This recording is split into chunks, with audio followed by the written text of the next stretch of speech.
ओम brim बृहस्पतये नमः। भगवान बृहस्पति देव की कृपा सदैव आप और आपके समस्त परिवार पर बनी रहे और आपकी संपूर्ण मनोकामनाएं भगवान श्री हरिविष्णु की कृपा से पूर्ण हो। दोस्तों, आज की वीडियो में आप सुनेंगे बृहस्पतिवार व्रत की कथा। प्राचीन समय की बात है, भारत में एक राजा राज्य करता था। वह राजा बड़ा प्रतापी और दानी था। वह नित्य प्रति मंदिर में भगवत दर्शन करने जाता था और ब्राह्मण और गुरुओं की सेवा किया करता था। उसके द्वार से कोई भी याचक निराश होकर नहीं लौटता था। वह प्रत्येक गुरुवार को व्रत रखता एवं पूजन करता था। हर दिन गरीबों की सहायता करता था, परंतु ये सब बातें उसकी रानी को बिल्कुल भी अच्छी नहीं लगती थी। वह न तो व्रत करती थी और न ही किसी को एक भी पैसा दान में देती थी। वह राजा से भी ऐसा करने को मना किया करती थी। एक समय की बात है कि राजा शिकार खेलने वन को चले गए। उस समय घर पर सिर्फ रानी और दासी थी। उस समय भगवान बृहस्पति देव साधु का वेश धारण करके राजा के दरवाजे पर भिक्षा मांगने आए। साधु ने रानी से भिक्षा मांगी तो वो कहने लगी, हे साधु महाराज, मैं इस दान और पुण्य से तंग आ गई हूँ। इस कार्य के लिए तो मेरे पतिदेव ही बहुत हैं। अब आप ऐसी कृपा करें कि सारा धन नष्ट हो जाए तथा मैं आराम से रह सकूं। तब साधु रूपी बृहस्पति देव ने कहा, हे देवी, तुम तो बड़ी विचित्र हो। संतान और धन से कोई दुखी नहीं होता है, इसको तो सभी चाहते हैं। पापी मनुष्य भी पुत्र और धन की इच्छा करते हैं। अगर तुम्हारे पास धन अधिक है तो भूखे मनुष्यों को भोजन कराओ, प्याऊ लगवाओ, ब्राह्मणों को दान दो, धर्मशालाएं बनवाओ, कुआं, तालाब, बावड़ी, बाग बगीचे आदि का निर्माण कराओ तथा निर्धनों की कुंवारी कन्याओं का विवाह करवाओ। साथ ही यज्ञ आदि करो। इस प्रकार के कर्मों से आपके कुल का और आपका नाम परलोक में भी सार्थक होगा एवं तुम्हें भी स्वर्ग की प्राप्ति होगी। परंतु रानी साधु की इन बातों से खुश नहीं हुई। उसने कहा, हे साधु महाराज, मुझे ऐसे धन की आवश्यकता नहीं जिसको मैं अन्य लोगों को दान देती फिरूं तथा जिसको रखने और संभालने में ही मेरा सारा समय नष्ट हो जाए। साधु ने कहा, हे देवी, यदि तुम्हारी ऐसी ही इच्छा है तो जैसा मैं तुम्हें बताता हूँ तुम वैसा ही करना। बृहस्पतिवार के दिन घर आंगन को गोबर से लीपना, अपने केशों को पीली मिट्टी से धोना, केशों को धोते समय स्नान करना, राजा से कहना वह हजामत करवाए, भोजन में मांस मदिरा खाना और कपड़े धोबी के यहाँ धुलने देना। इस प्रकार से 7 बृहस्पतिवार करने से तुम्हारा सारा धन नष्ट हो जाएगा। यह कहकर साधु महाराज रूपी बृहस्पति देव अंतर्ध्यान हो गए। रानी ने साधु के कहने के अनुसार 7 बृहस्पतिवार तक उसी प्रकार से करने का विचार किया और साधु के बताए अनुसार कार्य करते हुए केवल 3 बृहस्पतिवार ही बीते थे कि उसकी समस्त धन संपत्ति नष्ट हो गई। भोजन के लिए दोनों समय परिवार तरसने लगा तथा सांसारिक भोगों से दुखी रहने लगा। तब राजा रानी से कहने लगा कि हे रानी, तुम यहाँ पर रहो, मैं दूसरे देश को जाता हूँ, क्योंकि यहाँ पर मुझे सभी मनुष्य जानते हैं, इसलिए मैं यहाँ पर कोई काम नहीं कर सकता। मैं अब परदेश जा रहा हूँ, वहाँ कोई काम धंधा करूँगा, शायद हमारे भाग्य बदल जाएं। ऐसा कहकर राजा परदेश चला गया। राजा वहाँ जंगल से लकड़ी काट कर लाता और शहर में बेचता। इस प्रकार अपना जीवन व्यतीत करने लगा। इधर राजा के बिना रानी और दासियां दुखी रहने लगी। किसी दिन भोजन मिलता और किसी दिन जल पीकर ही रह जाती। एक समय रानी और दासियों को 7 दिन बिना भोजन के व्यतीत करने पड़े। तो रानी ने अपनी दासी से कहा, हे दासी, यहाँ पास ही के नगर में मेरी एक बहन रहती है। वह बड़ी धनवान है। तू उसके पास जा और वहां से 5 सेर बेझर मांग कर ले आ, जिससे कुछ समय के लिए गुजारा हो जाएगा। दासी रानी की बहन के पास गई, लेकिन रानी की बहन उस समय पूजा कर रही थी और उस दिन बृहस्पतिवार का दिन था। दासी ने रानी की बहन से कहा, हे रानी, मुझे आपकी बहन ने भेजा है, मुझे 5 सेर बेझर दे दो। दासी ने ये बात अनेकों बार कही, परंतु रानी की बहन ने कोई भी उत्तर नहीं दिया, क्योंकि वो उस समय बृहस्पतिवार की कथा सुन रही थी। जब दासी को रानी की बहन से कोई उत्तर नहीं मिला तो वो बहुत दुखी हुई। उसे क्रोध भी बहुत आया। वह लौटकर रानी से बोली, हे रानी, आपकी बहन तो बहुत ही घमंडी है। वह छोटे लोगों से बात भी नहीं करती। मैंने उससे कहा तो उसने कोई उत्तर नहीं दिया, तो मैं वापस चली आई। रानी बोली, हे दासी, इसमें उसका कोई दोष नहीं है। जब बुरे दिन आते हैं तब कोई भी सहारा नहीं देता। अच्छे बुरे का पता विपत्ति में ही लगता है। जो ईश्वर की इच्छा होगी वही होगा। यह सब हमारे भाग्य का दोष है। उधर रानी की बहन ने सोचा कि मेरी बहन की दासी आई थी, परंतु मैं उससे बोली नहीं तो इसलिए वह बहुत दुखी होगी। अतः कथा सुनकर और विष्णु भगवान का पूजन समाप्त करके वह अपनी बहन के घर आई और कहने लगी, हे बहन, मैं बृहस्पतिवार का व्रत कर रही थी। तुम्हारी दासी हमारे घर आई थी, परंतु जब तक कथा होती है तब तक हम लोग न उठते हैं और ना ही बोलते हैं, इसलिए मैं नहीं बोली। कहो, दासी क्यों गई थी? रानी बोली, हे बहन, हमारे घर अनाज नहीं था। वैसे तुमसे कोई बात छुपी नहीं है, इस कारण मैंने अपने दासी को तुम्हारे पास 5 सेर बेझर लेने के लिए भेजा था। रानी की बहन बोली, बहन देखो, बृहस्पति भगवान सबकी मनोकामना पूर्ण करते हैं। देखो, शायद तुम्हारे घर में ही अनाज रखा हो। यह सुनकर दासी घर के अंदर गई तो वहां उसे एक घड़ा बेझर का भरा हुआ मिल गया। उसे बड़ी हैरानी हुई, क्योंकि उसने एक एक बर्तन देख लिया था। उसने बाहर आकर रानी को बताया। दासी अपनी रानी से कहने लगी कि हे रानी, देखो, वैसे हमको जब अन्न नहीं मिलता तो हम रोज ही व्रत करते हैं। अगर इनसे व्रत की विधि और कथा पूछ ली जाए तो उसे हम भी कर लिया करेंगे। तब दासी के कहने पर रानी ने अपनी बहन से बृहस्पतिवार व्रत के बारे में पूछा। उसकी बहन ने बताया, हे रानी बहन, बृहस्पतिवार को सूर्योदय से पहले उठकर स्नान करके बृहस्पतिवार का व्रत करना चाहिए, लेकिन उस दिन सिर नहीं धोना चाहिए। बृहस्पतिवार के व्रत में चने की दाल और मुनक्कों से विष्णु भगवान का केले के वृक्ष की जड़ से पूजन करें तथा दीपक जलावें। उस दिन एक ही समय भोजन करें। भोजन पीले खाद्य पदार्थ का करें तथा कथा सुनें। इस प्रकार करने से गुरु भगवान प्रसन्न होते हैं, अन्न, पुत्र और धन देते हैं। इस तरह व्रत और पूजन की विधि बताकर रानी की बहन अपने घर लौट गई। दासी और रानी दोनों ने निश्चय किया कि वे बृहस्पति देव भगवान का पूजन जरूर करेंगी। 7 दिन के बाद जब बृहस्पतिवार आया तो उन्होंने व्रत रखा। घुड़साल में जाकर चना और गुड़ बीन लाई तथा उसकी दाल से केले की जड़ में विष्णु भगवान का पूजन किया। अब भोजन कहाँ से आए, इस बात को लेकर दोनों बहुत दुखी थी, परंतु उन्होंने व्रत किया था, इस कारण बृहस्पति देव भगवान प्रसन्न थे। वे एक साधारण व्यक्ति के रूप में 2 थालों में सुंदर पीला भोजन लेकर आए और दासी को देकर बोले, हे दासी, यह भोजन तुम्हारे और रानी के लिए है, तुम दोनों करना।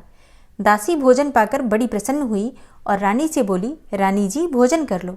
रानी को भोजन आने के बारे में कुछ भी पता नहीं था, इसलिए वह दासी से बोली, जा तू ही भोजन कर, क्योंकि तू हमारी व्यर्थ में हंसी उड़ाती है। दासी बोली, एक व्यक्ति अभी अभी भोजन देकर गया है। रानी कहने लगी, वह भोजन तेरे लिए ही दे गया है, तू ही भोजन कर। दासी ने कहा, वह व्यक्ति हम दोनों के लिए 2 थालों में भोजन दे गया है, इसलिए मैं और आप दोनों ही साथ साथ भोजन करेंगी। फिर दोनों ने गुरु भगवान को नमस्कार करके भोजन प्रारंभ किया। उसके बाद से वे प्रत्येक बृहस्पतिवार को गुरु भगवान का व्रत और पूजन करने लगी। बृहस्पति भगवान की कृपा से उनके पास धन हो गया, परंतु रानी फिर पहले की तरह से आलस्य करने लगी। तब दासी बोली, देखो रानी, तुम पहले भी इसी प्रकार आलस्य करती थी, तुम्हें धन के रखने में कष्ट होता था, इस कारण सभी धन नष्ट हो गया। अब गुरु भगवान की कृपा से धन मिला है तो फिर तुम्हें आलस्य होता है। बड़ी मुसीबतों के बाद हमने यह धन पाया है, इसलिए हमें दान पुण्य करना चाहिए। दासी ने रानी से कहा कि हे रानी, तुम भूखे मनुष्यों को भोजन करवाओ, प्याऊ लगवाओ, ब्राह्मणों को दान दो, कुआं, तालाब, बावड़ी आदि का निर्माण करवाओ, मंदिर पाठशालाएं बनवाकर दान दो, कुमारी कन्याओं का विवाह करवाओ, धन को शुभ कार्यों में खर्च करो, जिससे तुम्हारे कुल का यश बढ़े और स्वर्ग प्राप्त हो और पितृ प्रसन्न हो। दासी की बात मानकर रानी ने इसी प्रकार के कर्म करने प्रारंभ किए, जिससे उनका यश काफी फैलने लगा। एक दिन रानी और दासी आपस में विचार करने लगी कि न जाने राजा किस दशा में होंगे, उनकी कोई खोज खबर नहीं है। गुरु भगवान से उन्होंने प्रार्थना की और भगवान ने रात्रि में राजा को स्वप्न में कहा, हे राजा, उठ, तेरी रानी तुझको याद करती है, अब अपने देश को लौट जा। राजा प्रातःकाल उठकर जंगल से लकड़ियां काटकर लाने के लिए जंगल की ओर चल पड़ा। जंगल से गुजरते हुए वह सोचने लगा कि रानी की गलती की वजह से कितने दुख भोगने पड़े। राजपाट छोड़कर उसे जंगल में आकर रहना पड़ा। जंगल से लकड़ियां काटकर उन्हें बेचकर गुजारा करना पड़ा। उसी समय उस जंगल में बृहस्पति देव एक साधु का रूप धारण करके आए और राजा के पास आकर बोले, हे लकड़हारे, तुम इस सुनसान जंगल में किस चिंता में बैठे हो, मुझे बतलाओ। यह सुनकर राजा के नेत्रों में जल भर आया और वह साधु की वंदना करके बोला, हे प्रभु, आप तो सब कुछ जानने वाले हैं। इतना कहकर राजा ने साधु को अपनी संपूर्ण कहानी सुना दी। महात्मा तो स्वभाव से ही दयालु होते हैं। वे राजा से बोले, हे राजा, तुम्हारी पत्नी ने बृहस्पति देव के प्रति जो अपराध किया था, जिसके कारण तुम्हारी यह दशा हुई, अब तुम किसी प्रकार की चिंता मत करो। भगवान तुम्हें पहले से बहुत अधिक धन देंगे। देखो, तुम्हारी पत्नी ने बृहस्पतिवार का व्रत करना प्रारंभ कर दिया है, और अब तुम भी बृहस्पतिवार का व्रत करके चने की दाल व गुड़ और जल को लोटे में डालकर केले के पत्ते से भगवान विष्णु का पूजन करो। फिर कथा कहो या सुनो। भगवान तुम्हारी सब मनोकामनाओं को पूर्ण करेंगे। साधु को प्रसन्न देखकर राजा बोला, हे प्रभु, मुझे लकड़ी बेचकर इतना पैसा भी नहीं बचता जिससे भोजन के उपरांत कुछ बचा सकूं। मैंने रात्रि में अपनी रानी को व्याकुल देखा है। मेरे पास कोई साधन नहीं जिससे उनका समाचार जान सकूं। फिर मैं बृहस्पतिवार की कौन सी कहानी कहूं या सुनूं? मुझको तो कुछ भी मालूम नहीं है। साधु ने कहा, हे राजा, तुम किसी बात की चिंता मत करो। बृहस्पतिवार के दिन तुम रोजाना की तरह लकड़ियां लेकर शहर में जाओ। तुम्हें रोज से दुगना धन प्राप्त होगा, जिससे तुम भली भांति भोजन कर लोगे तथा बृहस्पति देव की पूजा का सामान भी आ जाएगा। और बृहस्पति देव की कथा इस प्रकार है। प्राचीन काल में एक बहुत ही निर्धन ब्राह्मण रहता था। उसके कोई संतान नहीं थी। वह नित्य पूजा पाठ करता था, परंतु उसकी स्त्री बहुत ही मलिनता के साथ रहती थी। वह न तो स्नान करती थी और न ही किसी देवता का पूजन करती थी। प्रातःकाल उठते ही सर्वप्रथम भोजन करती थी, बाद में कोई अन्य कार्य करती थी। ब्राह्मण देवता बहुत दुखी रहते थे। वे पत्नी को बहुत समझाते, किंतु उसका कोई परिणाम नहीं निकलता था। भगवान की अनुकंपा से एक समय उस ब्राह्मण की पत्नी गर्भवती हुई और 10वें महीने एक सुंदर कन्या को जन्म दिया। निर्धन ब्राह्मण कन्या के जन्म से बहुत दुखी हुआ। धीरे धीरे ब्राह्मण की कन्या बड़ी होने लगी। बचपन से ही उस कन्या की रुचि भगवान विष्णु की पूजा में थी। वह प्रातः उठते ही स्नान आदि करके भगवान विष्णु की पूजा करने मंदिर में जाती थी। बृहस्पतिवार को व्रत करके विधिवत पूजा पाठ करती थी और पूजा पाठ करने के बाद पढ़ने के लिए पाठशाला में जाती थी। घर से चलते हुए वह मुट्ठी भर जौ साथ लेकर जाती और पाठशाला के रास्ते में थोड़े थोड़े जौ गिराती जाती थी। जब वह पाठशाला से घर लौटती तो जौ के वो दाने सोने में बदले हुए मिलते थे। लड़की सभी दाने सोने के बीन लाती थी। एक दिन जब वह सोने के दानों को साफ कर रही थी तो उसकी माँ ने कहा, बेटी, सोने के दाने साफ करने के लिए सोने का सूप भी होना चाहिए। अगले दिन बृहस्पतिवार था। उसने भगवान बृहस्पति देव की पूजा करते हुए प्रार्थना की कि हे भगवान, यदि आपका व्रत मैंने विधिवत किया है तो मुझे सोने का सूप दे दो। भगवान बृहस्पति देव ने उसकी मनोकामना पूरी करने का वचन दिया। पाठशाला से लौटते समय उसे रास्ते में सोने का सूप पड़ा हुआ मिला। घर लौटकर सोने का सूप अपनी माँ को दिखाकर वह सोने के दाने साफ करने लगी। उसी समय नगर का राजकुमार उसके घर के पास से गुजरा। उस सुंदर लड़की को सोने के सूप में जौ साफ करते देखकर राजकुमार उस पर मोहित हो गया। महल में लौटकर राजकुमार ने राजा से उस लड़की से विवाह करने की इच्छा प्रकट की। तो राजा ने ब्राह्मण को महल में बुलाकर राजकुमार से उस लड़की के विवाह की बात कही। ब्राह्मण तैयार हो गया। धूमधाम से उस लड़की का विवाह राजकुमार से हो गया। दुल्हन बनकर ब्राह्मण की लड़की महल में चली गई। लड़की के जाने से ब्राह्मण फिर से निर्धन हो गया। उसे कई कई दिन भोजन भी नहीं मिलता था। बहुत दुखी होकर ब्राह्मण एक दिन अपनी लड़की के पास गया। अपने पिता से निर्धनता का समाचार सुनकर उसे बहुत सा धन देकर पिता को विदा किया। उस धन से ब्राह्मण के कुछ दिन तो आराम से गुजर गए, लेकिन जल्दी ही फिर से भूखों मरने की हालत हो गई। ब्राह्मण अपनी लड़की से धन लेने के लिए फिर महल में पहुंचा।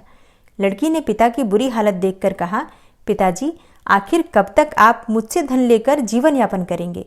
आप कोई ऐसा उपाय क्यों नहीं करते जिससे कि आपका घर धन संपत्ति से भर जाए?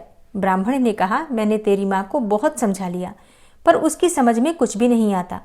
उसका फूहड़पन नष्ट हो तो घर की निर्धनता भी दूर हो जाए। तब कुछ सोचकर लड़की ने पिता से कहा, हे पिताजी, आप कुछ दिनों के लिए माँ को मेरे पास छोड़ जाओ। तब कुछ सोचकर ब्राह्मण पत्नी को लड़की के पास महल में छोड़ आया। लड़की ने अपनी माँ से कहा, माँ, तुम कल प्रातःकाल उठकर स्नान आदि करके भगवान बृहस्पति देव का यानी कि विष्णु जी का पूजन अवश्य करना। पूजा करने से तुम्हारी निर्धनता अवश्य ही दूर हो जाएगी। लेकिन उसकी माँ ने उसकी कोई बात नहीं मानी। तब क्रोधित होकर लड़की ने अपनी माँ को एक कक्ष में बंद कर दिया। सूर्योदय के समय माँ को उठाकर जबरदस्ती उसे स्नान कराया, फिर मंदिर में ले जाकर भगवान बृहस्पति देव की पूजा कराई। कुछ दिनों तक ऐसा करने से माँ की बुद्धि में परिवर्तन हुआ और वह स्वयं ही बृहस्पतिवार का व्रत रखने लगी। उसके व्रत रखने से ब्राह्मण के घर में भगवान विष्णु की अनुकंपा से धन की वर्षा होने लगी। दोनों पति पत्नी धन संपत्ति पाकर आनंद पूर्वक जीवन यापन करते हुए विष्णु धाम को चले गए। लकड़हारा बने राजा ने उन साधु से भगवान बृहस्पति देव की यह कथा सुनकर बृहस्पतिवार का व्रत करके भगवान विष्णु की पूजा की। उस दिन से उसके सभी क्लेश दूर हो गए। लेकिन अगले बृहस्पतिवार को कामकाज में अधिक व्यस्त रहने के कारण उसने भगवान बृहस्पति देव का व्रत नहीं किया। भगवान बृहस्पति देव लकड़हारे से क्रोधित हो गए और उसे भूल की सजा दी। उस दिन नगर के राजा ने नगर में घोषणा करके सबको सूचित किया कि प्रत्येक नागरिक मेरे महल में भोजन करने आए, जो नहीं आएगा उसे अपराधी मानकर भारी दंड दिया जाएगा। लकड़हारा बने राजा ने उस नगर के राजा की घोषणा तो सुनी, लेकिन जंगल से लकड़ी काटकर लाने और उन्हें बेचने में देर हो जाने के कारण वह समय पर महल में भोजन करने नहीं जा सका। अतः राजा के सैनिक उसे पकड़कर महल में ले गए। राजा ने उसे महल के एक कक्ष में बिठाकर भोजन कराया। उस कक्ष में एक खूंटी पर रानी का सोने का हार लटका हुआ था। लकड़हारा अकेला उस कक्ष में भोजन कर रहा था। तभी उसने एक आश्चर्यजनक घटना घटती देखी। देखते ही देखते वह खूंटी हार को निगल गई। थोड़ी देर के बाद राजा ने हार को गायब देखा तो लकड़हारे को कारावास में डलवा दिया। लकड़हारा मन ही मन अपने भाग्य को कोसने लगा। तभी उसे जंगल में मिले साधु का स्मरण हो आया। थोड़ी देर बाद में भगवान बृहस्पति देव सन्यासी के रूप में उसके सामने प्रकट हुए और कहा, हे लकड़हारे, तूने बृहस्पतिवार के दिन भगवान बृहस्पति देव की पूजा नहीं की, इसी कारण तुम्हें कष्ट हुआ है। लेकिन अब तुम चिंता मत करो। बृहस्पतिवार के दिन कारागार के दरवाजे पर तुम्हें कुछ पैसे पड़े हुए मिलेंगे। उन पैसों से भगवान बृहस्पति देव का व्रत करके उनकी पूजा करोगे तो तुम्हारे सारे दुख नष्ट हो जाएंगे। बृहस्पतिवार के दिन दरवाजे पर पड़े मिले पैसों से चने और गुड़ मंगाकर लकड़हारे ने बृहस्पतिवार की कथा कही तो भगवान बृहस्पति देव ने प्रसन्न होकर उस नगर के राजा को स्वप्न में लकड़हारे को कारागार से मुक्त करने का आदेश दिया। सुबह राजा ने अपने कक्ष में आकर देखा तो खूंटी पर रानी का हार टंगा हुआ था। राजा ने लकड़हारे को मुक्त कर दिया और उसे धन और आभूषण देकर विदा किया। लकड़हारा बना राजा उस नगर से चलकर अपने नगर में पहुंचा तो उस नगर में कुएं, धर्मशाला, बाग बगीचे देखकर बहुत प्रसन्न हुआ। राजा ने किसी से पूछा, ये कुएं, धर्मशालाएं किसने बनवाई हैं? सबने उसे बताया कि ये सब रानी और उसकी दासी ने बनवाए हैं। राजा महल में पहुंचा तो रानी ने उसका भव्य स्वागत किया। तब राजा ने निश्चय किया कि सप्ताह में एक बार तो सभी बृहस्पति देव का व्रत तथा पूजन करते हैं, परंतु मैं प्रतिदिन व्रत किया करूंगा तथा दिन में 3 बार कथा कहा करूंगा। अब राजा हर समय दुशाले में चने की दाल बांधे रहता था तथा दिन में 3 बार बृहस्पति देव की कथा कहता। कुछ दिनों के बाद राजा को अपनी बहन की याद आई। एक दिन घोड़े पर सवार होकर राजा अपनी बहन से मिलने चल दिया। अभी राजा नगर के बाहर पहुंचा ही था कि उसने कुछ लोगों को एक शव को ले जाते हुए देखा। राजा को स्मरण हो आया कि आज उसने किसी को बृहस्पतिवार की कथा नहीं सुनाई। राजा ने उन लोगों को रोक कर कहा, हे भाइयों, आप सबको ले जाने से पहले मुझसे बृहस्पतिवार की कथा सुन लें। लोगों ने राजा पर क्रोधित होते हुए कहा, तुम पागल तो नहीं हो? लेकिन कुछ बड़े बूढ़े लोगों ने कहा, अच्छा भाई, साथ में चलते चलते तुम अपनी कथा भी सुना लो। राजा ने चलते हुए आधी कथा ही सुनाई थी कि शव हिलने लगा। राजा की पूरी कथा सुनाते ही शव उठकर बैठ गया। लोगों ने हैरानी से दांतों तले उंगली दबाई और अगले बृहस्पतिवार से भगवान बृहस्पति देव का व्रत करने तथा कथा सुनने का निश्चय कर लिया। घोड़े पर सवार होकर राजा चलते हुए एक किसान के पास पहुंचा। किसान अपने खेत में हल चला रहा था। राजा ने कहा, अरे भाई, मुझसे बृहस्पतिवार की कथा सुन लो। किसान झुंझला कर बोला, जब तक मैं तेरी कथा सुनूंगा तब तक तो मैं 4 हरैया जोत लूंगा। जा अपनी कथा किसी और को सुनाना। राजा निराश होकर चलने लगा। तभी किसान के बैल लड़खड़ा कर जमीन पर जा गिरे और किसान के पेट में भी बड़े जोरों का दर्द होने लगा। उस किसान की पत्नी जब खाना लेकर आई तो उसने किसान से इस बारे में पूछा और किसान ने घुड़सवार की पूरी कहानी कह सुनाई।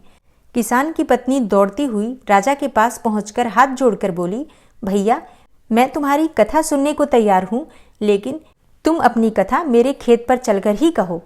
राजा ने उसके साथ खेत पर पहुंचकर बृहस्पतिवार व्रत की कथा सुनाई। तभी बैल उठकर खड़े हो गए। किसान के पेट का दर्द भी तुरंत ठीक हो गया। राजा अपनी बहन के घर पहुंचा तो उसकी बहुत आवभगत हुई। अगले दिन सुबह उठकर राजा ने देखा कि घर के सभी लोग भोजन कर रहे हैं। किसी भूखे को बृहस्पतिवार की कथा सुनाए बिना राजा भोजन नहीं करता था। उसने अपनी बहन से कहा, हे बहन, क्या घर में कोई ऐसा व्यक्ति है जिसने भोजन नहीं किया हो? उसकी बहन बोली, भैया, हमारे घर में तो क्या, आपको पूरे नगर में कोई ऐसा व्यक्ति नहीं मिलेगा जिसने सुबह सुबह भोजन नहीं किया हो। तब राजा ने अपनी बहन के घर से निकलकर उस नगर में बिना भोजन किए व्यक्ति की तलाश की। एक गडरिये के घर में उसका बेटा बीमार होने के कारण भूखा रह गया था। राजा ने उसको जाकर बृहस्पतिवार व्रत की कथा सुनाई। कथा सुनते सुनते ही गडरिये का बीमार बेटा बिल्कुल ठीक हो गया। सबने राजा की बहुत प्रशंसा की। एक दिन राजा ने अपनी बहन से कहा, बहन, अब हम अपने घर जाना चाहते हैं, तुम भी हमारे साथ चलो, कुछ दिन वहां रहकर लौट आना। राजा की बहन ने अपनी सास से पूछा तो सास ने ताने देते हुए कहा, बहू, मायके जाना हो तो अकेली ही जाना, मेरे पोतों को मत ले जाना। तुम्हारे भाई के कोई संतान नहीं है, कहीं तुम्हारी भाभी मेरे पोतों पर कोई जादू टोना न कर दे। बहन ने अपने भाई से कहा, हे भैया, मैं तो चलूंगी पर कोई बालक नहीं जाएगा। राजा बोला, जब कोई बालक ही नहीं चलेगा तब तुम ही जाकर क्या करोगी? बड़े दुखी मन से राजा अपने नगर को लौट आया। रानी ने राजा से कहा, आप तो अपनी बहन को साथ लाने की बात कहकर गए थे, फिर बहन को साथ क्यों नहीं लाए?